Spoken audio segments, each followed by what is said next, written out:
Welcome guys, and today I'm going to show you how you can place a ramp or object in Skate 4. So what you'll need to do is press this arrow on the controller as you can see on my screen, and you'll be able to use a free look camera.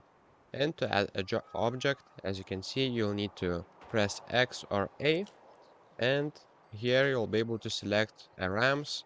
Pressing RB you can select rail or a prop.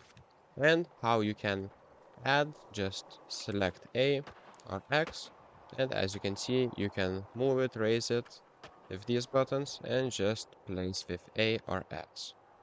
And as you can see, the ramp is placed. If I take my skateboard, I can ride that ramp. So that's pretty much it. This is how you add and put objects in Skate 4. So that's pretty much it. Thank you guys, and see you in the next one. Peace.